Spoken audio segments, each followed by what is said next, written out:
Bonjour à tous, bonjour et bienvenue dans la 5ème de couve, le podcast de débat autour du manga. Merci d'être avec nous pour cette nouvelle rediffusion, car oui, nous sommes toujours en vacances. On prépare Japan Expo en vrai, mais voilà, on fait d'autres trucs. On va partir aussi en vacances plusieurs fois dans l'été, mais on va vous faire plein d'émissions, vous inquiétez pas.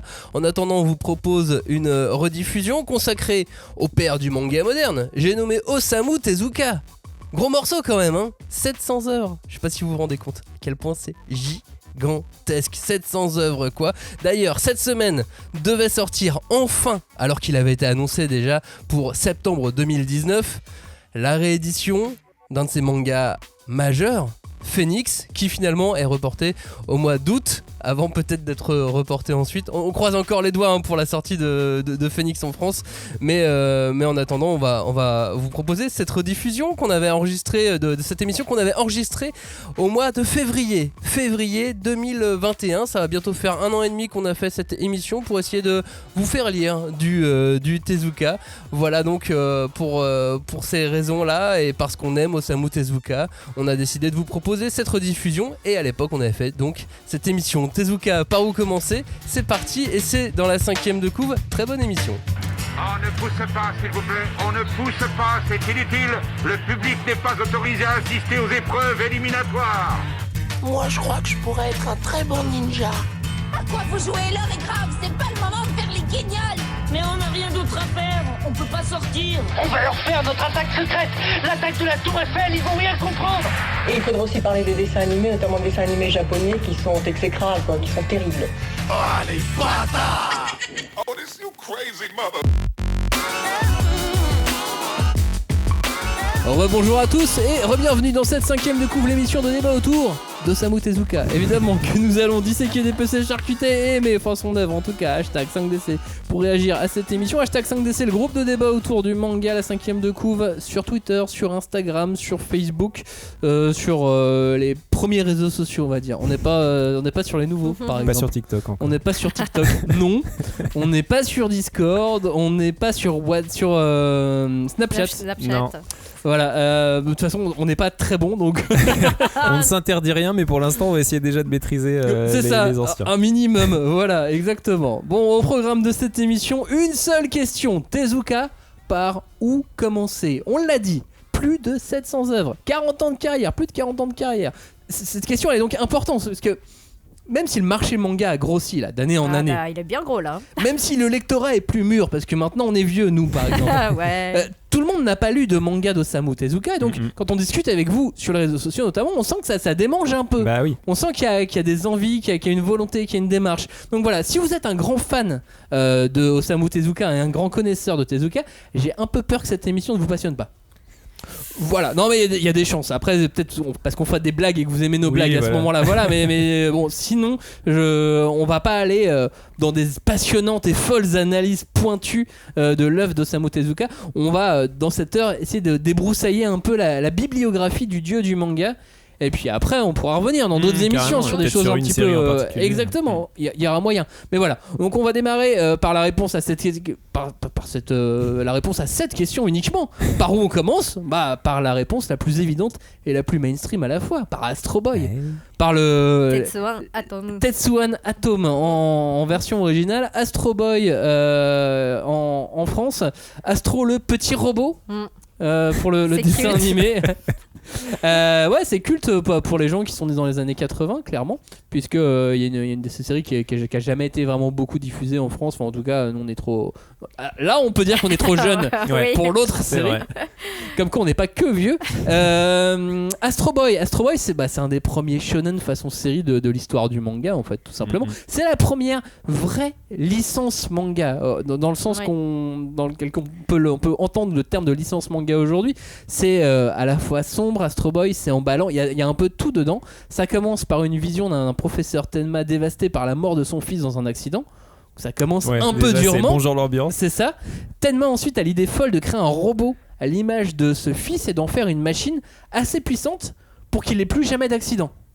Donc même là déjà on est dans un concept assez dur. Et ce robot à la pointe de la technologie et qui aura donc l'apparence d'un petit garçon, il va pouvoir voler, il sera doté d'une super force et d'une grande sagesse, enfin un peu de naïveté aussi.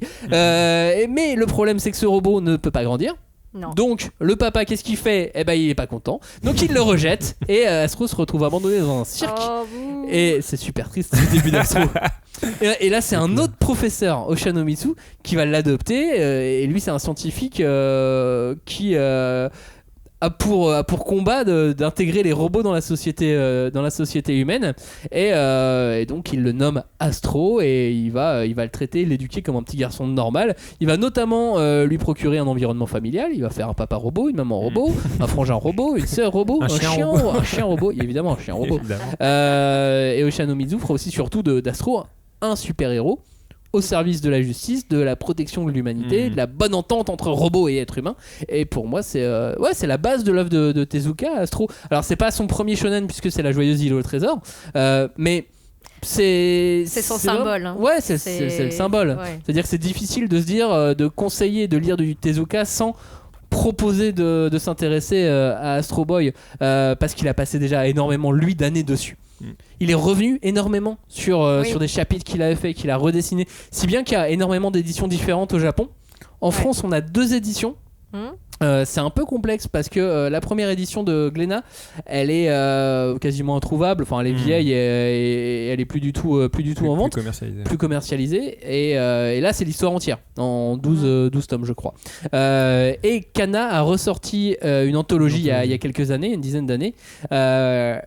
J'aime beaucoup cette anthologie, mais effectivement, on n'a pas toute cette histoire. Il n'y a pas tout ce début, par exemple, d'Astro. C'est ça qui est un petit peu triste aujourd'hui de ce qu'on peut avoir. Sujet, on rentre dans des histoires où tu as intérêt déjà à connaître Astro. Mais ça reste pour moi un bon point d'entrée quand même, cette édition, cette anthologie, parce que dedans, il y a les ingrédients qu'on aime, il y a la baston, il y a le complot, il y a la machination, il y a la SF, il y a de la science-fiction, il y a de l'humour, et il y a des méchants qui sont pas si méchants. C'est marrant comment c'est assez gentil aussi dans l'ensemble. Oui. C'est-à-dire qu'on est on part d'un point de départ assez triste, mais en même temps, les méchants sont jamais énormément méchants. C'est hyper bienveillant, Astro. Ouais. C'est vraiment quelque chose qui est, je pense, est vraiment une Madeleine de Proust pour beaucoup de Japonais. Donc c'est limite, tu peux pas toucher, Astro. Alors si, tu peux toucher pour ouvrir le livre et le lire. Évidemment. mais voilà, ce qui est marrant, c'est qu'effectivement il y a plusieurs versions. Donc voilà, si vous, en tout cas, vous avez envie de vous positionner sur Astro et de le découvrir par là, le meilleur moyen aujourd'hui, le moyen le plus facile, le moyen le plus facile, c'est de s'intéresser à l'anthologie en 6 tomes que Kana a édité il y a maintenant une bonne dizaine d'années, et qui est trouvable assez facilement. Sinon, voilà, vous avez l'autre version qui est un peu plus compliquée à trouver. Astro, toi, ça te parle ou pas du tout, Robin ? Évidemment, ça me parle parce que c'est le personnage le plus iconique de Tezuka. Alors, je dis pas que c'est l'œuvre que je maîtrise la mieux parce que voilà, il y avait ce côté. Moi, j'aurais bien aimé avoir accès à l'édition Glénat de l'époque qui est difficile à trouver. Mais après, je pense que c'est, comme tu dis, c'est une bonne porte d'entrée parce que c'est son personnage le plus iconique. Donc, enfin, quand on pense à Tezuka, on pense immédiatement à Astro, et c'est toujours bien de passer par l'œuvre la plus connue d'un auteur pour comprendre qui il est. Et ce qui est super intéressant, c'est que malgré tout, on parlait de shonen, baston, légèreté et tout, comme tu disais dans le pitch, il y a déjà une profondeur, une richesse, un humanisme, un truc qui est vraiment représentatif de ce qu'est Tezuka. Donc si vous êtes lecteur de shonen et que vous avez envie de lire des trucs peut-être un peu plus profonds et vertigineux, allez-y vers Astro. Même si après, niveau baston, quand on est lecteur de shonen, on en parlera un petit peu plus tard, mais tu vois, un Dororo, ça peut être pas mal aussi. Mais carrément, il y a plein de portes en fait. Pourquoi c'est important de lire Tezuka ? Pourquoi on fait cette émission ? Pourquoi on a envie de proposer à nos auditeurs d'essayer de découvrir du Tezuka ? Je pense, de toute façon, c'est marrant parce que rien que le titre de l'émission, Tezuka par où commencer, c'est limite la question que nous on s'est posée quand on s'est dit il faut qu'on fasse une émission sur Tezuka, c'est trop important, mais comment, par quoi on prend le bout, quoi, tu vois. Mais moi je pense que Tezuka, je m'y suis mis sur le tard, je vais avouer, honnêtement, j'ai pas commencé en lisant du Tezuka, le manga, mais je pense que c'est toujours intéressant justement une fois que t'as un art que tu kiffes et que t'as lu beaucoup de choses de cet art, c'est toujours bien de revenir un peu aux sources, enfin tout du moins dans sa forme moderne en ce qui concerne Tezuka. Le manga moderne, c'est lui le père du manga moderne. C'est toujours bien de revenir aux sources d'un art que tu kiffes parce que ça permet de comprendre pourquoi tu kiffes et qui est la personne qui a créé les codes d'un art que t'aimes, quoi, tu vois. Ça va te permettre de mieux comprendre. Et puis en fait, après on va en parler avec toutes les œuvres qu'on va aborder dans l'émission, mais en gros c'est pour aussi la richesse et la modernité des thèmes de Tezuka, quoi. Ça a beau avoir bah ouais, plus de 60 ans, c'est super moderne, c'est toujours accessible, c'est toujours, ça parle toujours de l'époque d'aujourd'hui. Et puis en fait, juste Tezuka, c'est probablement l'idole de tous les mangaka que vous kiffez en fait. Quoi. Ils sont tous inspirés de lui, quoi. C'est ça, moi, le point important, c'est-à-dire que pourquoi moi j'ai eu envie de lire Tezuka pour partager des références communes avec des auteurs, avec des mangaka que j'adorais, parce que je lisais des interviews, je voyais il faisait référence à Tezuka, il faisait référence à d'autres auteurs, Ishinomori. Et j'avais envie de comprendre qui sont ces gens. Pourquoi on dit du bien d'eux et on dit du bien d'eux au Japon, parce qu'ils ils ont posé tout un tas de choses. Pourquoi toi, Julie, il faut qu'on lise du Tezuka? Alors, c'est toujours délicat de dire il faut faire quelque chose, mais comme vient de dire Robin, bon, j'espère que ça va pas faire trop redite, mais oui, lire Tezuka, c'est important parce que, comme tu viens de le dire, pour moi, ça inclut le manga dans une histoire culturelle. Ça permet de revenir à des bases et au moins on sait d'où vient le manga, pourquoi telles expressions sont rendues de telle façon, pourquoi il y a telle technique. Et c'est en fait Tezuka qui a créé tout ça, toute cette base que nous, on adore, dont on vous parle chaque semaine. Et il a tout inventé. Vraiment tout inventé. Il n'y a pas un thème, je pense, qu'il n'a pas abordé ou effleuré. Ça fait des millions de portes à ouvrir, des millions d'univers à découvrir. Et c'est vertigineux quand on y pense. Parce qu'il a fait tout ça à hauteur de ses moyens à l'époque. Quoi. Enfin, et le meilleur exemple dans ce qu'il a inventé, c'est les onomatopées des mangas d'aujourd'hui. Oui. Voilà. Ça n'a pas bougé. Presque pas. Ouais, ça c'est Tezuka. Voilà. Les étoiles dans les yeux des shoujo, des filles shoujo, c'est lui. Les persos qui ont une petite croix pour dire ils sont énervés parce qu'ils ont les nerfs, c'est lui aussi. Même les lignes de fuite, la vitesse et tout. Les cheveux pointus. Les cheveux pointus avec du gel. Non, c'est vraiment délicat parce qu'il y a aussi cette histoire. Comment dire? Il y a la joie du manga dans Tezuka parce qu'il a consacré sa vie à ça, à créer des histoires, à les rendre les plus divertissantes possibles, mais surtout, il ne s'est interdit aucun thème. Donc déjà, Astro Boy, ça commence sur un deuil, ça commence sur l'histoire terrible de la perte d'un petit garçon, mais ça l'a pas empêché ensuite de le transformer en super-héros, de lui inventer des super adversaires qui vont peut-être devenir ses alliés, etc. C'est cette naïveté-là, ou en tout cas cet optimisme qui aussi transparaît, même maintenant dans nos lectures, quoi.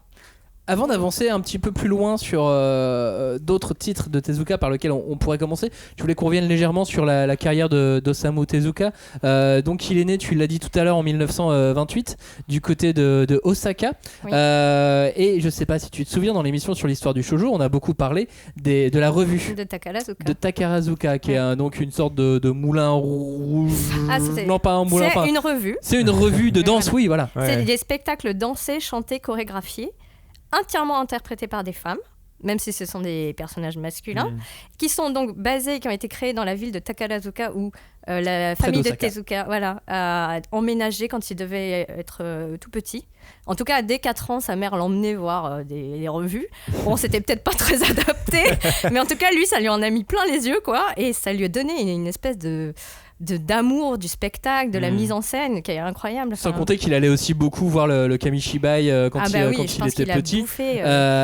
Et aussi, c'était un des premiers enfants à pouvoir voir des projections de dessins animés, et notamment de Walt Disney. C'est ça, et il était passionné de Mickey Mouse. De Bambi. Bambi, c'est son amour, je crois. On retrouve le deuil. C'est... Ah bah ouais. C'est là, quoi. Et les grands yeux aussi, ça vient de là. La délicatesse du trait, c'est vrai qu'il il le disait lui-même, qu'il s'était beaucoup inspiré de Bambi. Et de Walt Disney, il a toujours été très fan du travail de Monsieur Walt Disney. Et oui, pas de l'usine de l'usine à rêve d'aujourd'hui, on parle vraiment de l'humain Walt. Très jeune, il dessine également. Il va se faire aussi repérer pour justement participer à quelques travaux assez jeunes. Et c'est là où il va créer en compagnie deux autres personnes. On va dire qu'il a commencé à créer le binôme éditeur-auteur assez jeune dès qu'il a écrit La Joyeuse Île au Trésor. En même temps, il a ses parents ne veulent pas qu'il fasse mangaka puisque le métier n'existe pas, Bah oui, c'est ça. puisque c'est lui qui l'invente. Donc qu'est-ce qu'il fait ? Il fait des études de médecine Ouais. et là il va apprendre l'anatomie du corps. Il Et va qui apprendre mieux qu'un beaucoup de médecin qui sait dessiner peut dessiner des corps quoi. Bah oui, c'est ça. C'est une bonne école. Et des finalement. mouvements aussi. Des mouvements, exactement. Bon, j'accélère un petit peu. Donc, la Nouvelle Île au Trésor remporte un gros succès au Japon à l'époque. C'était 400 000 exemplaires, c'est énorme. Ils reviennent. Enfin, c'est l'après-guerre, quoi. Eh oui. Et il n'y a plus rien. Il faut alimenter l'imagination, divertir les personnes. Et puis jusqu'à présent, avant lui, les enfants, c'était... le Japon, il sort de 20 ans de montée du militarisme. Ouais. Donc, C'est ça. Il y avait des enfants, histoires écrites, des romans, quoi. Oui, voilà, avec quelques dessins et quelques strips. Ouais. Toujours à l'américaine, là encore. Il y a ensuite ce qui s'est développé, ce qu'on appelle le Gekiga. On passe très très vite. Et puis 52, il invente Astro Boy. Yay. Dont on vient de parler, et puis dans les années 50 il s'installe à Tokiwa, dans la villa Tokiwa, il va créer le premier studio japonais d'auteurs de manga. Et donc c'est une maison où ils font tout ce que travailler. C'est une baraque, tu veux dire. Je pense que de quand tu vois les rares images qu'il y a ou les témoignages, c'était quand même une vieille baraque en bois où il n'y avait rien, sinon des mecs qui étaient accrochés à leur table et qui dessinaient jour et nuit, quoi. C'est ça, Même ça, il l'a inventé. maison. Même ça, il l'a inventé, du coup, le studio où on travaille toute la nuit. Et les auteurs français se connaissent ça aussi maintenant, aujourd'hui, tu vois. Bon, il y en a eu d'autres en Europe qui ont inventé ça aussi. Dans les années 60, il va fonder son propre studio d'animation, Mushi Productions, qui va être une catastrophe, catastrophe totale, financièrement parlant. Mais bon, il va employer des talents comme Rintaro qui réalisera Metropolis plus tard. Il y a des acquis aussi qu'on a pu adorer sur Lupin par exemple. Et puis il va faire le premier dessin animé en couleur, Le Roi Léo. Le mec va inventer en fait toute sa vie, il va continuer d'inventer. Il a inventé le manga, il invente l'animation comme on l'a fait aujourd'hui au Japon, il invente l'animation couleur. Malgré tout, Mushi va totalement s'écraser, tu me l'as dit quand on préparait l'émission là, juste avant, en 1973. Et puis voilà, il va falloir se remettre au boulot. Il a été touché par la maladie. Oui. Qui va le conduire à son décès en 1989, mais entre-temps, entre 73 et 89, il va continuer à créer, à dessiner encore et encore, et pas que de petites séries. Oui, et faire un bon paquet de chefs-d'œuvre, quoi.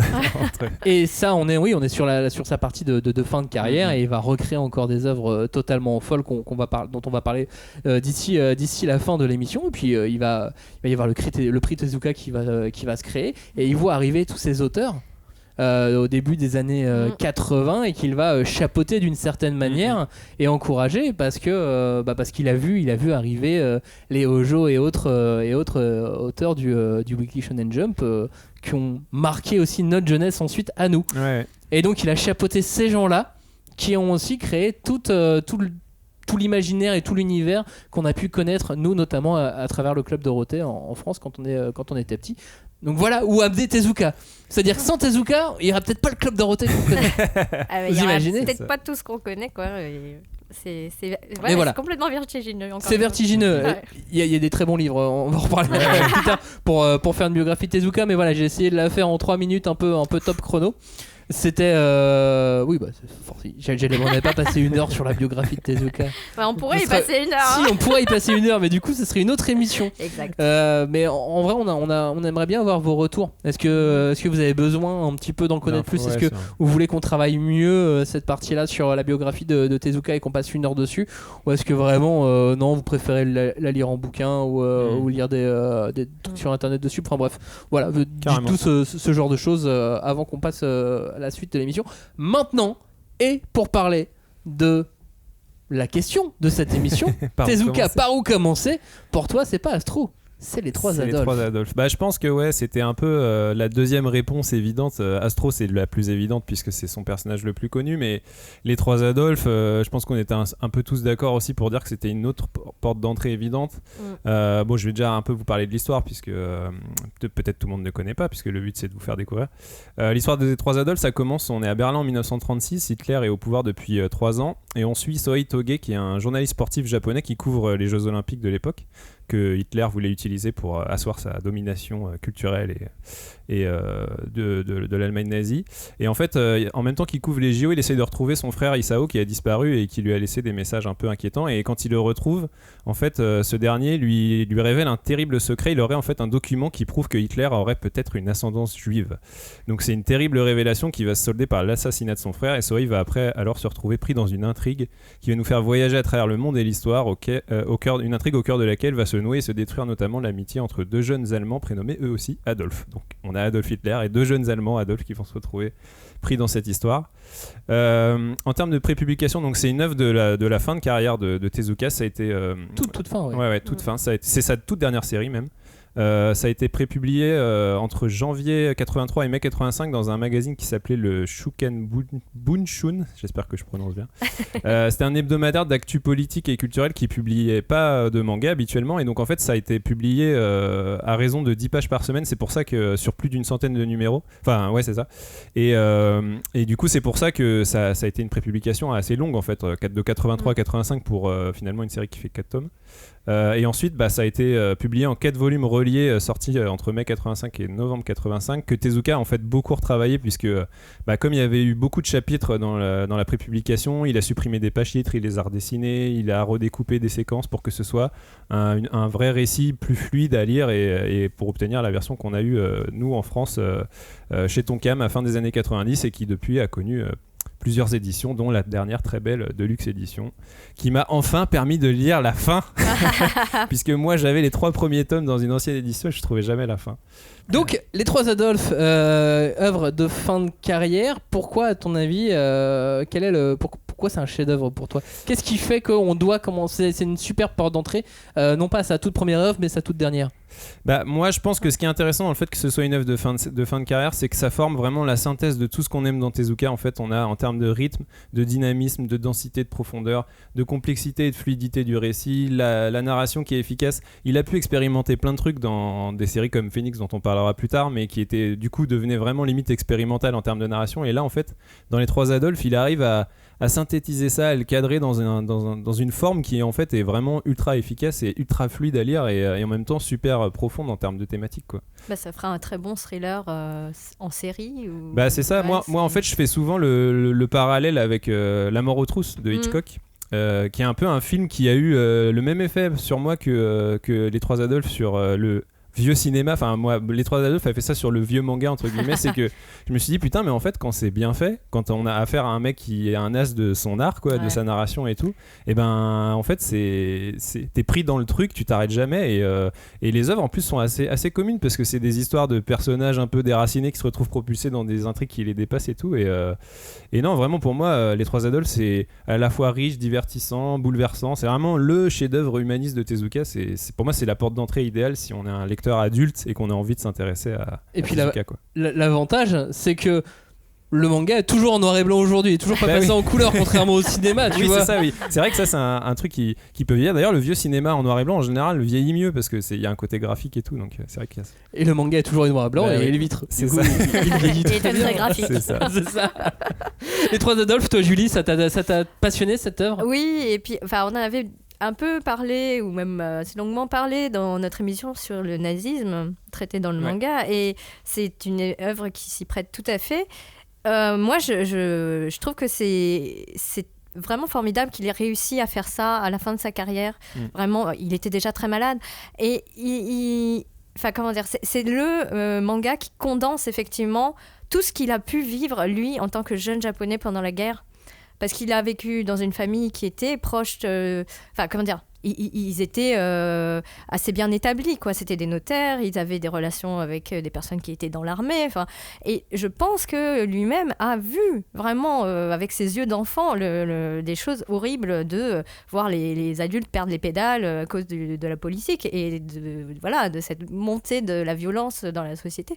Et lui, il a réussi à mixer tout ça pour le rendre international et vraiment presque universel, quoi. Enfin, c'est mon point de vue. Mais voilà. Et livrer une vision de la guerre qui est différente de ce qu'on a pu avoir et de ce qu'on pouvait aussi analyser au Japon. Oui, complètement. La vision de la guerre que Tezuka a dans Les Trois Adolphes, je la trouve vraiment intéressante parce que on sent qu'elle est tellement réfléchie avec tellement de recul. Oui. Ça fait du bien de lire ça, de pas avoir, surtout aujourd'hui dans une société où on est toujours dans la surréaction. Oui. Où faut réagir sur Twitter au moindre truc, à la moindre news, au moindre fait divers. Là, il y a tellement de recul sur des faits tellement graves. Ça fait du bien de lire ça. On parlait du noir et blanc, tu vois, mais là, il n'y a pas de noir et blanc, quoi. Il essaye de naviguer. En fait, il y a de la noirceur et de la lumière en même temps, et c'est malgré la lourdeur de ce qu'il raconte, c'est vraiment quelque chose d'assez fascinant, quoi. On vient de parler d'Astro Boy, on vient de parler des Trois Adolphes, on a parlé de la vie d'Osamu Tezuka, donc on peut même plus prouver que c'est important puisque c'est là, mais si malgré tout on n'est pas motivé à en lire, si on n'y arrive pas, c'est grave ou pas? Dans l'absolu, non. Enfin, c'est pas grave. Ce qui compte, c'est savoir la raison pour laquelle on n'est pas motivé. En fait, faut pas être fermé d'esprit, quoi. Après, il y a des âges pour tout. Je pense qu'il y a quand même un frein psychologique. C'est le fameux, ça fait vieux, quoi, entre guillemets. Non, mais c'est vrai que c'est souvent un truc qui est difficile à dépasser, que ce soit dans n'importe quel art. D'ailleurs, tu peux parler du cinéma, de la musique ou du manga. C'est vraiment un truc à dépasser, et je pense qu'il faut un âge ou une maturité qui est quand même propice. Tu vois, tu peux pas commencer, je pense, le manga par Tezuka, sauf si t'es né dans les années 50, tu vois, mais genre c'est malgré tout, je pense qu'il faut vraiment se faire violence, faut choisir de lire de Tezuka, se dire que c'est une démarche, comme quand tu vas regarder un vieux film, tu te dis je choisis de regarder. C'est pas un truc que tu te dis genre allez là, je sais pas, j'ai envie de me regarder un film pour me détendre, je vais me regarder un vieux film, tu vois. Non, c'est un truc vraiment, c'est une démarche pour te dire là je suis en train de en fait faire un truc important, quoi, lire un truc important, et donc c'est un truc dont il faut avoir conscience, mais non, faut pas non plus, comme disait Julie, faut pas dire il faut, tu vois, faut que tu te sentes prêt pour ça, quoi. Ouais, puis il faut se mettre dans l'ambiance, il faut se mettre dans l'ambiance, faut avoir envie, il faut que ça soit au bon moment, parce que si tu le lis au mauvais moment et pour des mauvaises raisons, il y a quand même de grandes chances que ça te plaise pas. Bah oui, c'est ça, il faut pas, c'est pour ça faut se faire violence, mais faut pas non plus se forcer, tu vois, vraiment en mode quelqu'un t'a dit t'es une merde si t'as pas lu Tezuka, c'est débile, quoi. Faut pas du tout aller dans ce registre là, quoi. Julie, c'est grave ou pas si on n'a pas envie d'en lire? C'est pas grave, sinon tout serait grave. Alors, il serait dommage quand même de passer à côté de bonnes découvertes. Parce que ça fait vieux, parce que c'est pas joli. Par exemple, moi, c'était un des freins, le graphisme. Pendant très longtemps, j'ai pas accroché, quoi. C'était trop rond, ça faisait trop enfantin. Et je comprenais pas trop pourquoi des fois il cassait le 4e mur, enfin c'était bizarre. Et en fait il faut pas il faut prendre conscience des idées qu'il avait déjà dans les années 50, 60, 70. Il faut pas tout rejeter en bloc par snobisme. Voilà, c'est une ancienne snob qui vous le dit, hein. Il faut revenir sur ses paroles, il faut garder l'esprit ouvert. Et voilà, et c'est fou tout ce qu'il a inventé, tout ce qui a été mis en place depuis aussi, parce qu'il a fait des fondations, et c'est ça. Moi, ce que je prenais pour des choses pas très jolies, pas très abouties, c'est maladroit, mais c'est honnête. Et il faut... c'est vraiment une authenticité qui est un gage de qualité, quoi, chez Tezuka. C'est plein de premières fois. Ouais, et c'est impressionnant ça, qu'il ait réussi à garder. Enfin, franchement, en tout cas, j'ai pas lu tout Tezuka parce que c'est quasi impossible, mais je veux dire, c'est quand tu vois à quel point ça reste sincère, humaniste et tout, avec le volume qu'il a produit, quoi. C'est dingue d'arriver à garder cette espèce de fraîcheur, quoi. C'est impressionnant. Et d'avoir eu envie de continuer à dessiner. C'est ça, mais oui, tu sais, genre, il avait des choses à dire. Hein. Mais non, mais je pense que c'était une addiction. C'est-à-dire, à un moment donné, c'est juste devenu une addiction. Il savait plus quoi faire d'autre et il savait plus exprimer les choses autrement que dans le dessin. C'était peut-être très très compliqué d'être son meilleur ami ou sa femme. Ah ouais, moi j'ai une théorie là-dessus, mais bon. Et si jamais on a des gens qui sont nés dans les années 50 qui veulent lire du Tezuka, vous pouvez du coup. Bah oui, du coup, c'est bon. Pour eux, ça ressemblera à leur récit de jeunesse. Cette année, il y a pas mal de choses du côté d'Osamu Tezuka qui sortent ou ressortent. En France, ça peut être un bon point de départ. Je pense au Tezukomi, Robin.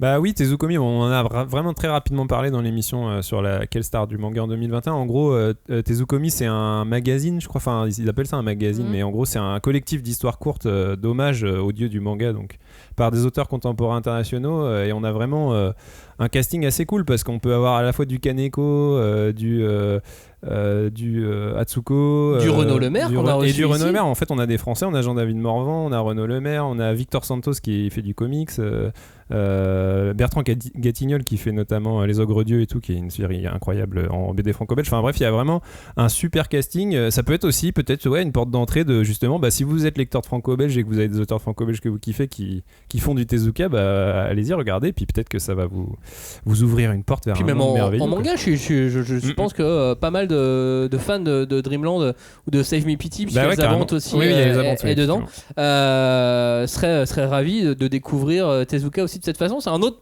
une autre porte d'entrée qui pourrait être intéressante. Carrément. Je pense que c'est un peu l'objectif, et aussi de publier ça, quoi. Ouais, mais je trouve ça très bien que ça arrive en France. C'était sorti d'abord au Japon avant d'être publié en France, mais c'est plutôt une bonne nouvelle. Donc dedans, tu disais qu'il y avait une histoire de Kaneko, mais alors cette histoire de Kaneko, c'est devenu une vraie série de manga, Julie. Ouais, c'est Search and Destroy. Ouais. Parce que alors, dit comme ça, on se dit c'est nouveau, machin, et en fait c'est la relecture totale de Dororo. Qui est quand même une série phare de Tezuka. Et là, comment dire, elle prend un sacré coup de jeune. Hein.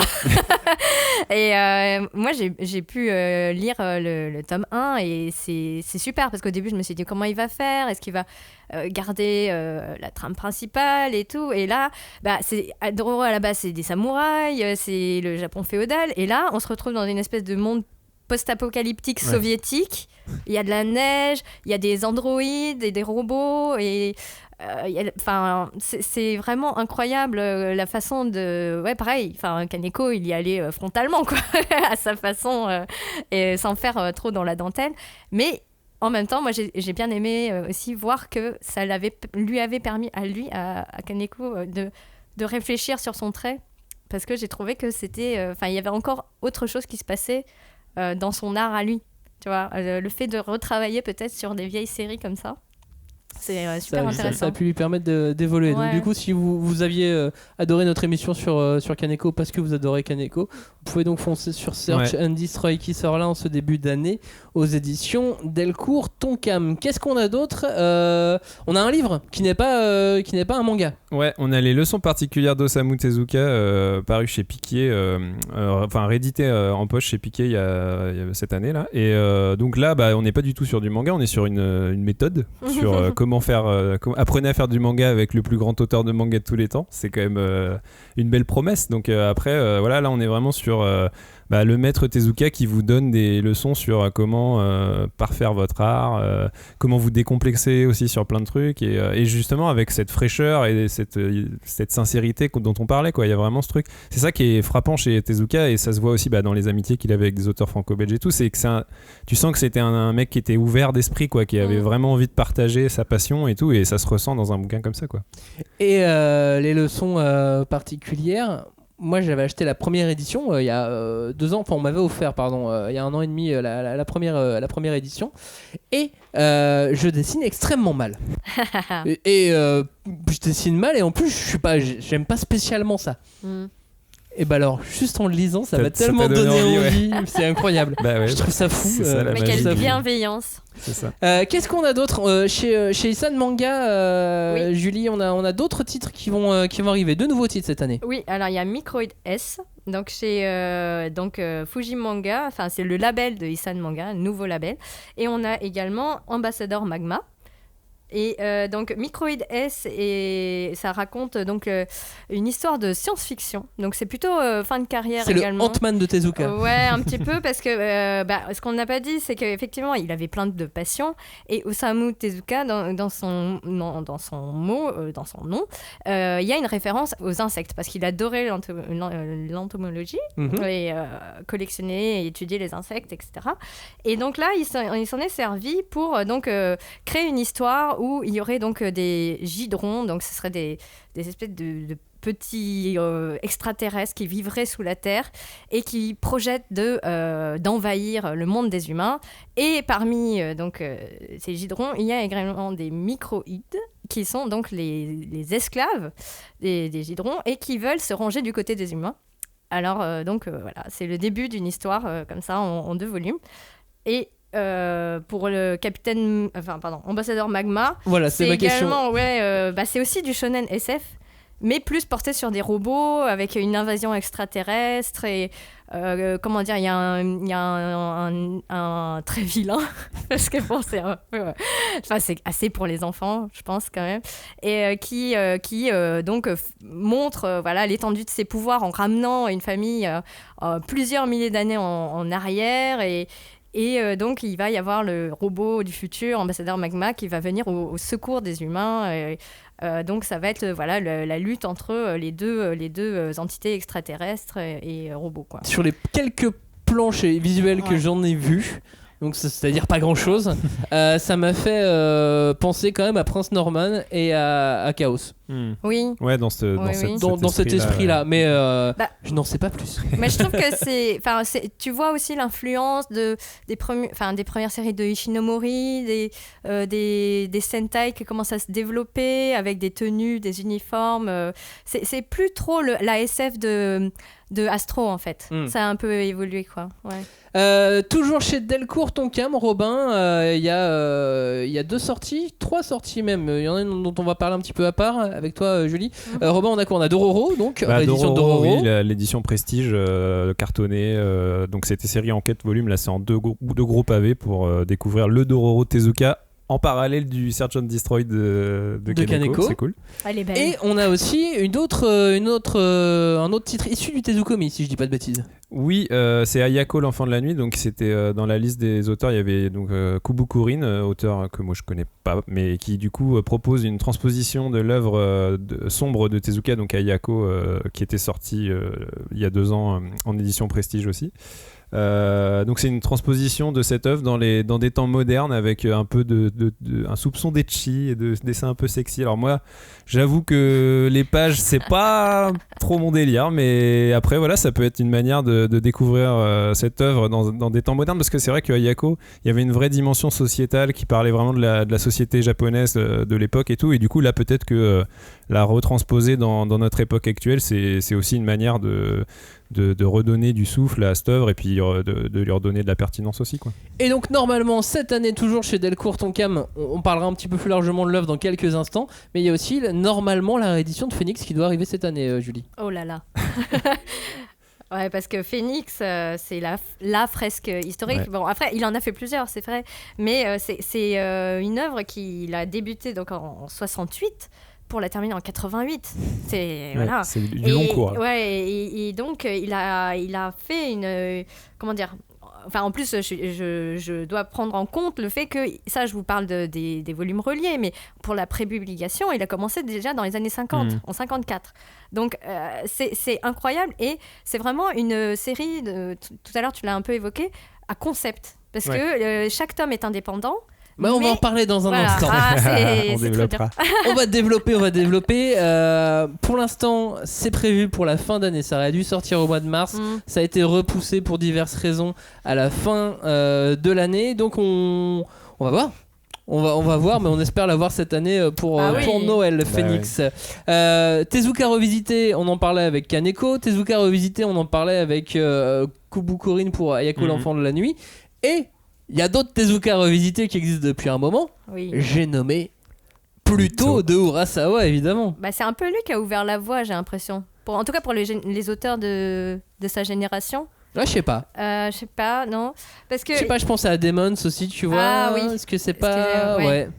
Mais en tout cas, la démarche d'Urasawa est intéressante parce que donc, en 2003, c'est l'anniversaire fictionnel de Astro. Parce que dans l'histoire, Astro est créé en 2003. Et quand nous sommes arrivés en 2003, ou en tout cas en prévision de cette année, Urasawa avait contacté donc, Makoto Tezuka, le fils et héritier des droits de Tezuka. Il voulait donc revisiter Astro. Et il a proposé de lui-même de travailler sur l'histoire qu'il avait marquée quand il était enfant. C'est donc l'histoire du robot le plus fort du monde. Et ce qui a donné donc plutôt en 8 volumes chez Kana. Et c'est super agréable parce que bon, nous, on adore Urasawa. Son trait est souvent plus facile, je dirais, pour les Occidentaux. Et donc, c'est aussi effectivement une bonne idée d'amener un nouveau public à découvrir Tezuka grâce à Urasawa. Et puis après avoir lu plus tôt, on a quand même fortement envie de lire la version de Astro du robot le plus fort du monde. Ça donne envie d'aller voir quelle est la version originale, de comparer. C'est ça. Moi, donc on parlait des auteurs que Tezuka a influencé. Je pense que Urasawa, c'est limite, il est dans le top 1 tellement il le verbalise tout le temps. Dans toutes ses interviews, il dit à quel point cet auteur était important pour lui. Donc moi, c'est vrai que ce perso, ça a été ma porte d'entrée, quoi. Plus tôt, j'ai découvert que c'était la nouvelle série d'Urasawa. J'étais fan de lui, j'avais lu Monster et tout, et donc j'étais impatient de découvrir sa nouvelle série. Et en fait, j'ai découvert que c'était effectivement une réadaptation de cette histoire de Tezuka. Et pour moi, Astro, c'était vraiment l'image d'Épinal, le truc vieux, tu vois, justement, genre ouais, d'accord, ok, il refait un truc. Et en fait, tu lis plutôt, et bon, c'est génial, on l'a déjà suffisamment dit, et tu te dis, ah ouais, donc en fait, il y a toute cette richesse à tirer de ce petit personnage que je voyais comme un petit robot un peu innocent, tu vois. Donc c'est là où je me suis dit, Tezuka, il y a peut-être matière à faire quelque chose, quoi. Il y a peut-être un truc. Il y a peut-être un truc, quoi. Et t'imagines que moi, c'est peut-être un peu triste, c'est mon Urasawa préféré plutôt. Bah ouais, moi aussi. Et c'est pas l'histoire totalement d'Urasawa. Mais enfin, ça reste totalement sans l'énergie d'Urasawa, plutôt ne serait pas là. Mais du coup, c'est bien de voir aussi qu'il y a ce petit fond de Tezuka derrière. Carrément. Moi, j'ai une autre proposition, c'est Atom the Beginning. Il y a eu l'animé qui est disponible, et puis le manga qui sort aux éditions Kana. Atom the Beginning, c'est encore une fois Astro revisité. Voilà, de A à Z. Ouais. Mais on va reprendre les deux médecins, Dr Tenma et Oshinomizu, sauf que là, ils sont potes et ils sont à l'université. Et ils vont créer un robot qui est Atom, et ce Atom, ça sera pas un petit garçon, puisque là du coup il n'y a pas eu la mort du fils, machin, mais bon, ils vont créer un robot, il va se retrouver à devoir se battre et à devoir être intégré dans le monde des humains, et ainsi de suite, et je trouve ça aussi très très intéressant. On n'est pas au niveau de Pluto, en termes de profondeur et en termes de talent tout court. Oui, c'est pas une œuvre qui a marqué autant, je pense. Mais le dessin est très sympa. Mais le dessin est très sympa. Ouais. Le petit côté old school moderne. Voilà, un petit mix old school moderne. Et c'est quand même super bien en fait. Atom the Beginning, les tomes continuent de sortir. Donc moi, c'est un vrai plaisir. Quand je récupère un tome à chaque fois, j'ai un petit côté Astro sans l'avoir. Les petites références sont un peu planquées à droite à gauche. J'aime bien. Voilà, ça me convainc largement. Et pareil, l'anime existe aussi. Donc voilà, tout ça, c'est autant de choses qui me font me dire que Astro, c'est aussi une des premières œuvres à lire. C'est la porte d'entrée. Il y a 12 000 portes d'entrée rien que pour Astro. Ouais, c'est ça, clairement. Tout à l'heure, tu parlais du bouquin que tu as presque dans les mains parce qu'il est à tes pieds. À mes pieds. Les leçons particulières d'Osamu Tezuka. Est-ce que plutôt qu'un manga, découvrir Tezuka par sa biographie, par un livre, ça serait pas tout aussi intéressant? Ça peut être intéressant. Après, moi, j'avoue que d'un point de vue purement personnel, en général, je me lance dans une biographie d'un mec que je connais déjà, tu vois. Mais donc, ce serait plutôt le chemin inverse pour moi. Après, y a des gens aussi qui aiment lire des biographies, et ça peut être aussi, je sais pas, une manière de, à la base, lire le témoignage de quelqu'un qui parle de son époque aussi, tu vois. Et peut-être que du coup, il va parler de ses œuvres. Et je te dis ça, mais en fait, il y a plein de biopics qu'on a regardés, dont tu vois, genre.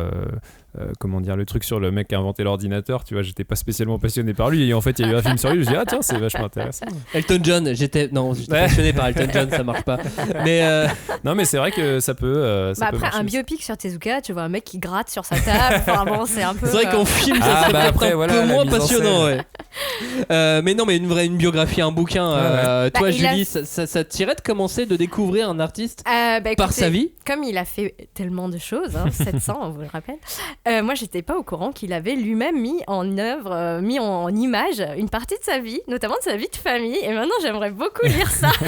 Disponible aux éditions Plaquebox, Mais oui. le livre dont tu parles, dont j'ai perdu le nom parce que je ne l'ai pas noté. Mais je l'ai à la maison et je vous retrouve ça dans un instant. Oui. Mais continue donc ce que tu étais en train de dire. En fait, parce que voilà, tu vois, je suis assez d'accord avec Robin sur le côté de s'intéresser à la biographie de quelqu'un que tu connais un petit peu. C'est-à-dire que le fait d'avoir de la curiosité te dit ah bah tiens, j'aimerais gratter un peu plus et tu vas aller de toi-même lire la biographie d'un tel ou d'une telle. Et là, maintenant que voilà, Tezuka il commence vraiment à s'asseoir quoi, dans la culture manga, on va dire en France. Et ça manque. Tu dis mais comment est-ce qu'il faisait au jour le jour, parce que moi toute cette partie un peu technique de comment il a fait pour se renseigner autant sur certaines thématiques, même s'il a fait effectivement des études de médecine tout ce qui est blackjack, tout ça, oui, on se dit ça a dû l'aider un peu quoi. Ouais, voilà, ou même créer un robot quand t'es un docteur, etc. Et là je me dis mais enfin oui, aussi, enfin le côté au jour le jour. Tu vois, comment tu fais pour jongler avec autant de choses à faire, sachant que il faisait comme les mangaka de maintenant, c'est-à-dire qu'il passait des heures et des jours à sa table de travail. Et comment mener une vie de famille quand tu as autant de responsabilités, quoi. Et il en parle dans Mako, Rumi et Chii, ma vie de famille. Exactement. Voilà, j'ai dû consulter heureusement que j'ai mis toute ma collection en ligne, tu sais, sur des applications, parce que sinon je m'en sortirais pas. Moi j'aime beaucoup aussi la biographie qui était sortie il y a une dizaine d'années chez Kana, qui s'appelle Ma vie manga. Ouais. Osamu Tezuka, ma vie manga. En plus c'est un petit recueil, c'est tout petit, c'est très beau. Il y a des lettres, par exemple, il y a une de ses premières rédactions à l'école qui a été traduite. Ah ouais. Ouais, c'est ça, avec des cases. Ah oui, donc toi, tu connais ça, mais effectivement, oui. c'est au Japon, ils ont, les petits écoliers, nous on a des cases, des lignes. Et en France, ouais. Et eux, ils n'ont pas de ligne, ils ont des cases qui sont elles-mêmes, découpées en 4. Et donc, pour bien apprendre à tracer les caractères, les petits carreaux. Et donc, on leur dit, vous avez une page à remplir. Et donc, il faut remplir sciemment la rédaction, etc. En respectant bien les cases. Mais il faut pas que ta rédaction dépasse, du coup. Ouais, c'est ça, d'accord. C'est comme ça que tu apprends à écrire. Non, mais c'est bien parce que tu as plein de petites choses. Moi, j'aime bien découvrir la vie des gens sans forcément, avant même de connaître leurs œuvres.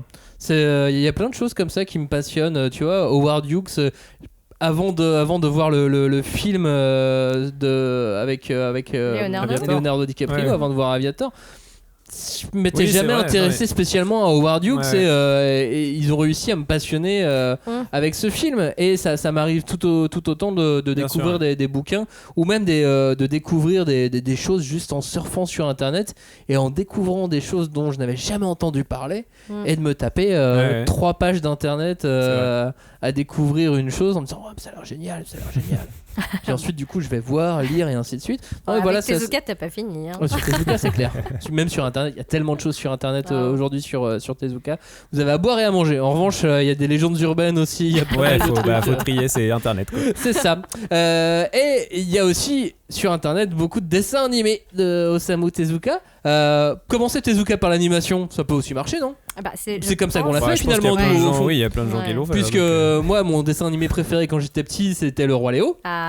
Sur alors si je dis pas de bêtises, la 5 exactement. C'est sur la 5 que je regardais le Roi Léo.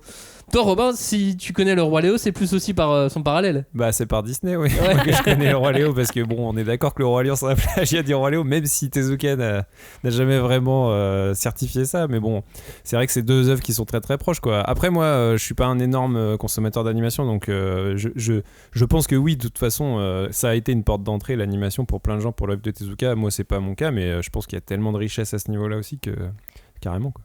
Et puis il y a Astro. Enfin, moi c'est comme ça que j'ai aussi découvert Tezuka.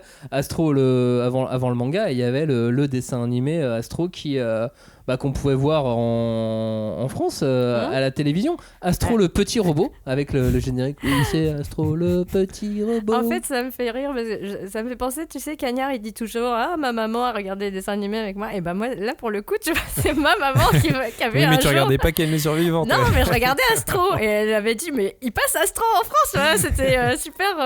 Enfin, tu vois, il y avait un côté familier au truc. Et Princesse Saphir aussi. Princesse Saphir. Bon, bref. Ah là là. C'est toujours les génériques quoi quand t'as un dessin animé en tête. Ouais, bizarrement. Les trucs qui reviennent. Sur Astro, c'est intéressant de voir celui de 68 en images, mais c'est vrai que celui de 1980, il est un peu plus propre et il a mieux vieilli. Il a un peu mieux vieilli, clairement. Dans la version française d'ailleurs, la mort de Tobio, elle a été squeezée. Ouais. Parce qu'on ne montre pas la mort d'enfants à des enfants. Ouais. Enfin. Qui ferait ça aujourd'hui ? Genre, on montre que la mort des parents des enfants dans les dessins animés. Qu'est-ce que je peux signaler aussi si vous voulez commencer je vais vous proposer de regarder l'OAV Blackjack de 1993 qui est pas mal du tout celui-ci. Je vais vous proposer le nouvel animé Dororo qui est sorti il y a 3 ans. Ouais. Qui est pas mal du tout. Chouette, ouais. Y a un Phoenix de 2004 aussi en dessin animé que j'aime bien aussi. Ouais. Tu l'aimes pas toi ? Bah c'est-à-dire que des fois la 3D c'est un peu... Ah ouais, mais alors, moi j'ai abandonné la 3D dans l'animation japonaise. Ouais, tu me dis Phoenix, moi j'aurais pensé... Je m'y suis fait, je l'ai accepté. C'est bien. Phoenix, j'aurais pensé à un truc ambiance métal hurlant, tu sais, les vieux dessins animés de René Laloux et tout ça, tu vois, genre. Bah non, mais en parlant de dessin animé, il y a le film Metropolis de Rintaro justement, dont je parlais tout à l'heure, qui est donc un des élèves de Tezuka dans l'animation, Rintaro, qui a réalisé Metropolis, superbe long métrage. Bon, enfin on parle de Dororo, Julie. Ah bah oui. Tezuka, par où commencer ? Bah par Dororo. Ouais. Pourquoi pas ? Bah alors c'est une œuvre quand même qui date plutôt des années 60. Et déjà, il arrivait à mettre du shonen, du fantastique, de l'action historique. Enfin, ça, c'est vraiment le package, quoi. Et il y a beaucoup de thèmes déjà qui sont abordés dans l'œuvre, qui sont réunis à nouveau. Et il me semble que les spécialistes s'accordent à dire que à partir des années 60-70, il y a une bascule, en fait. Que l'optimisme des premières séries a donné lieu à un peu plus de noirceur, un petit peu plus de cynisme de la part de Tezuka, qui est alors quand même le mec le plus positif plus qu'on connaisse. Et c'est vrai que c'est pas faux, mais est-ce que c'est un frein ? Je ne crois pas du tout. Non, mais non, il y a deux marqueurs, Vampire et Dororo. Je pense qu'on est sur cette période-là. C'est aussi le moment où sa boîte va mal, en fait. Ouais. Sa boîte de production de dessins animés va mal. Avant qu'elle ferme, ça allait mal déjà depuis un moment. Et il y a une bascule comme ça. Oui, je pense qu'il a dû mettre un peu d'eau dans son vin et réfréner certains projets, etc. Mais bon, pour revenir à Dororo... Puis il y a d'autres gens qui arrivaient aussi, d'autres concurrents qui arrivaient à partir de ce moment-là. Un Mizuki. Ah, Mizuki. Mizuki, pardon. Un Mizuki, un Gonagai, tu vois, il y a d'autres gens qui arrivaient. Mais évidemment, il avait plus le monopole. Et d'ailleurs, il a même fait Dororo en réponse au manga de monstres de Mizuki, si je me souviens bien. C'est vraiment genre, il était frustré en disant, mais non, mais pourquoi c'est lui qui a le monopole sur les mangas de monstres, c'est moi. Et donc il a fait ça un peu en réponse. Mais en tout cas, c'est vrai que moi, il y a un thème aussi. Bon, il y a tout le côté fantastique et de l'action, etc. Mais le côté, les enfants sont pris dans les erreurs, les travers, les excès de leurs parents, et qui est quand même un thème fondateur qu'on retrouve. Et tu sens quand même que il a un rail quand même qui lui permet vraiment de mener sa barque correctement, quoi. Et avant d'enchaîner sur Dororo, est-ce que tu peux juste nous faire le pitch en un instant, parce qu'on a oublié de le faire. Alors, donc c'est l'histoire d'un garçon, Hyakimaru, qui est un bébé abandonné, mutilé, et il va être recueilli par un docteur qui va le transformer en humain, androïde, on sait pas trop. Enfin, en tout cas, il est moitié humain, moitié machine, et il va se mettre à l'âge adulte en quête des démons qui ont profité de son corps, qui ont pris chacun une partie de 48 parties de son corps, pour aller donc récupérer et se venger. Donc c'est vraiment c'est badass, quoi.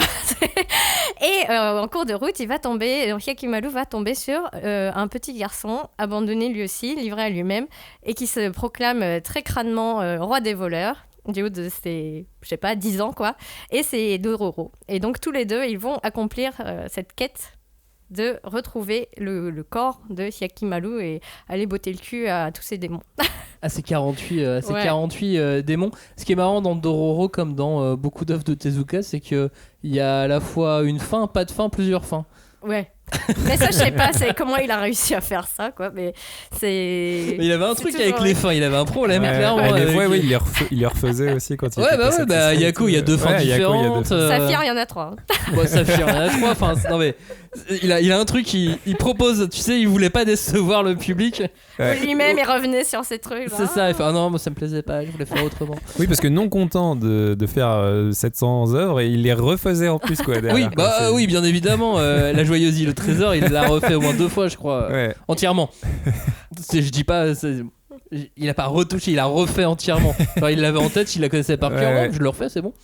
Qu'est-ce que je voulais dire sur Dororo aussi? Et il y a 2 ans, il y a eu une interview de Kentaro Miura, Berserk, de l'auteur de Berserk, où il confirmait une fois de plus que Dororo c'était une de ses sources les plus importantes pour avoir créé Berserk. Donc voilà, fan de Berserk, vous avez Dororo face à vous pour aller voir d'où tout cela peut venir. Est-ce que vous vouliez rajouter un autre truc d'ailleurs sur Dororo, ou est-ce qu'on peut enchaîner sur Phoenix enfin? On peut enchaîner sur Phoenix. Parce que Julie, je la sens trépigner d'impatience pour parler de Phoenix. Phoenix, c'est une œuvre très bizarre, non? Ouais. Bah ça, on est d'accord, oui. Vous êtes d'accord. Et alors pourquoi elle est bizarre? Bah parce que c'est impitchable déjà. Enfin, c'est super compliqué à pitcher. Parce qu'en gros, c'est une histoire avec des tomes indépendants où tu suis des personnages qui cherchent un phénix, et en fait le seul truc qui relie les histoires, c'est ça. Et en fait tu traverses le temps, l'espace, tu sais plus où t'es. Enfin, pour moi c'est l'œuvre métaphysique par excellence de Tezuka. C'était culte mais introuvable, tu vois. Moi j'ai toujours été frustré parce que j'ai jamais vraiment pu lire les phénix. J'en lisais un petit peu de temps en temps. Je crois qu'il y avait un tome 2 ou 3 qui était... Bon, après tu me diras ça c'est indépendamment, parce que c'est pas grave, mais j'étais un peu frustré de jamais pouvoir tout lire Phoenix. Donc là je suis ravi que un jour peut-être on va les avoir en deluxe. Ouais, je vous espère que les problèmes qu'ils ont vont se résoudre. Oui. Bah oui, on comprend les problèmes de toute façon, mais c'est probablement son œuvre la plus ambitieuse. C'est celle qui s'est le plus étalée sur le temps. C'est celle qui m'intrigue le plus et avec laquelle je me sens le plus en phase, alors que j'ai pas tout lu, quoi. Donc c'est vraiment moi Phoenix, j'ai hâte que ça devienne mon nouveau chef-d'œuvre de Tezuka quand j'aurai lu en entier. Julie, est-ce qu'on peut commencer à lire du Tezuka avec Phoenix? Bah je pense que oui, parce que les tomes seront indépendants et moi non plus j'ai pas tout lu. J'aimerais bien, mais c'est une idée géniale, tu vois, de se dire chaque histoire peut se lire à part, et il y a ce fil conducteur du phénix, quoi, qui est immortel, qui est cette promesse d'espoir ou de renouveau ou de tout ce que tu veux pour qui va attirer toute la convoitise et la corruption humaine, comme on sait, mais en plus, tu traverses des espaces-temps incroyables, ça commence au 23e siècle, quelque chose comme ça, et puis après tu te retrouves en Antiquité, c'est fabuleux. Et puis il y a tellement un côté saga. C'est une fresque. Tu sens que t'es dans quelque chose qui a une ampleur qui te dépasse, un récit qui est plus grand que toi. Et ça j'aime beaucoup me noyer dans des récits comme ça, parfois aussi grands, aussi longs. Il y a tout de suite un côté légendaire, mythologique, tu vois. T'as l'impression de lire un truc de mythologie, quoi. Donc la mythologie, c'est toujours fascinant. Donc là, c'est l'épopée humaine. Si tu vois, tu traficotes un peu Balzac et sa comédie. La fin d'émission s'approche. Nous allons donc enchaîner en parlant d'Ayako, Robin, par exemple. Ayako qui était... Est-ce qu'on peut commencer par Ayako? Oui, moi je pense que oui, parce que c'est une super œuvre. Alors c'est marrant parce qu'on a beaucoup parlé de Tezuka, son humanisme, son espoir et tout, et Ayako finalement c'est une œuvre assez désespérée. C'est un peu entre Shakespeare et la tragédie grecque, quoi. Il y a un truc vraiment... Ah bah là, il était dépressif. Ouais, il y a une espèce de bingo du malheur, quoi. C'est sombre, c'est beau, violent et c'est indispensable du coup. Mais c'est vrai que et en plus c'est dont on parlait des fins refaites à l'origine dans la première publication. Yako, ça avait une fin plutôt happy end, quoi. Et en fait, même lui, il l'a refait Tezuka en disant bah non, Yako, ça faut que ça se finisse mal. En fait, c'est pas possible qu'une histoire comme ça se finisse bien. Tellement mal au cœur là. Ah mais c'est. Enfin voilà, on va pas dire ce qu'est la fin, mais elle fait mal au cœur. C'est dur à Yako, mais c'est incroyable, franchement, honnêtement. En plus, c'était une des premières rééditions en prestige là, qu'ils ont refait Delcourt Tonka, mais c'est moi j'étais époustouflé par la maîtrise de cette œuvre, quoi. On a également Princesse Saphir, Julie. Ah. On peut commencer par Princesse Saphir ? Oui. Oui. Enfin là, c'est la petite fille qui a 6 ans qui dit ça. Parce que c'est ma petite Madeleine de Proust. Hein. Et puis, bon, pour moi, j'aime bien toute l'influence du j'arrive plus. Takarazuka, pardon. Donc, il y a le travestissement, la question du genre qui revient hyper à la mode. C'est super moderne, c'est ça. Alors fou, que bon, ça date de 54, 56, tu vois, quelque chose comme ça. Et c'est pour moi une des œuvres aussi pour laquelle sont très vraiment en adéquation. C'est théâtral, c'est très dans l'emphase, mais il y a le côté merveilleux qui ramène un peu à l'enfance, quoi. Donc contrairement à Yako, bon, on est vraiment dans quelque chose parce que il s'attaque au conte de fées. Il s'attaque donc au bébé Saphir qui naît du roi au pays de Silverland, et le roi et la reine ne savent pas que leur bébé a un cœur garçon et un cœur fille. Donc va-t-elle devenir une princesse ou un prince ? Est-ce qu'elle va devenir un chevalier au ruban, comme le dit le titre japonais de Princesse Saphir. Donc voilà. Et oui, là aussi, c'est fait le plaisir de créer 2 ou 3 fins différentes. Bah oui, je sais pas, il devait être très indécis. Puis on a également La vie de Bouddha. Et La vie de Bouddha, c'est un de nos auditeurs, c'est Mounir, avec qui on discute parfois sur le groupe Facebook de la 5DC. N'hésitez pas. Et donc Mounir, je lui ai posé la question et il m'a dit directement La vie de Bouddha, et je lui ai demandé pourquoi, et il m'a dit parce que le sujet est une figure universelle. Et la question de la religion, en opposition à l'expérience mystique, est abordée de manière très critique parfois, notamment avec la partie où où des disciples, mauvais entre parenthèses, tentent d'instrumentaliser et de politiser l'enseignement de Bouddha, notamment par le biais d'une sorte de plan marketing. Et il me dit, je trouve que ça parle beaucoup à l'actualité aujourd'hui, et qu'il y a un vrai écho dans La vie de Bouddha qui nous parle de la vie de Bouddha, quoi. Clairement, le titre est vraiment parfait. On peut aussi commencer par MW, Julie. Oui, en fait moi je l'ai mis dans la liste parce que comme je disais tout à l'heure, bon, j'avais mes souvenirs d'enfance avec Astro, avec Princesse Saphir, mais quand il a fallu lire Tezuka, j'étais pas du tout emballée, quoi. Enfin, le hara aux 7 couleurs, les trucs, Blackjack, bon, ça me tombait des mains. Et j'ai lu MW, qui est une série relativement courte. Et qui parle de sujets, là encore, bon, c'est fin de carrière, enfin en tout cas c'est dans les années 70, et il parle de sujets vraiment noirs, quoi. Donc il y a 2 personnages principaux qui jouent un rôle, enfin comment dire, une espèce de pas de 2 entre la manipulation, de la domination par des relations sexuelles, de la sorte de ce qu'on appelle les relations toxiques, quoi. Vraiment de la violence psychologique. Et il y a une espèce d'assassin qui rôde et on ne sait pas trop qui c'est, si ce n'est que nous, on voit qu'il va se confesser à un prêtre qui, par ses fonctions, ne peut rien dire, ne peut rien faire, et assiste impuissant à la malveillance de cet homme qui est également son amant. Enfin, c'est très particulier, mais pour ma part, c'est ce qui m'a fait... un déclic et qui m'a fait comprendre que non, il fallait aller un petit peu au-delà des souvenirs d'enfance, quoi. Ouais, c'est ça. Qu'est-ce qu'on a d'autre Bon, il a une bibliographie énorme, hein. On peut continuer encore pendant 1 heure à lister des bouquins de Tezuka. J'en ai parlé à plusieurs reprises. Il y a La joyeuse île au trésor, qui est le début du shonen neketsu, en fait. Beaucoup de codes qu'on retrouve dans nos shonen neketsu modernes ont été posés par cette œuvre qui est malheureusement depuis quelques mois en arrêt de commercialisation. Donc il n'y en a plus beaucoup, ça veut dire. Donc profitez-en pour acheter La joyeuse île au trésor aux éditions Isan Manga avant qu'il n'y en ait plus. Blackjack, compliqué à trouver en ce moment en France. Parce que l'idée de commencer par Tezuka, c'est pas de commencer par passer 2 ans à chercher un bouquin. Compliqué à trouver. Il y a Kirito en revanche en manga de médecine qui peut faire office de palliatif à Blackjack. Que moi j'ai découvert pour le coup grâce à l'édition Prestige qui est sortie l'année dernière. Et puis il y a énormément de... L'Arbre au soleil également, très... Chaos, j'en ai parlé cet hiver, le Prince Norman. Mais là encore, on est sur des bouquins qui sont de plus en plus difficiles à trouver. Donc on va peut-être pas éviter. On va vous dire de commencer par ce qui est trouvable. Ouais, c'est ça. Je pense que c'est un petit peu mieux. En tout cas, j'espère que dans cette émission, on aura essayé de jouer sur quelques leviers, quelques clés pour vous donner envie de lire Tezuka, ou peut-être qu'on a pu réussir à vous conforter dans l'idée de ne pas en lire. C'est ça. Pourquoi pas. Sachant que c'est tellement riche qu'il y a plein de trucs qu'on n'a pas pu aborder, évidemment. Ces personnages, on n'a pas pu développer. Ah non, mais on a effleuré du doigt l'œuvre de Tezuka. On est à des années-lumière de tout ce qu'on pourrait construire, dire et montrer toute l'influence que Tezuka a. On a juste essayé de vous motiver à vous plonger dedans. Julie, comment tu conclurais cette émission ? Ah, c'est dur.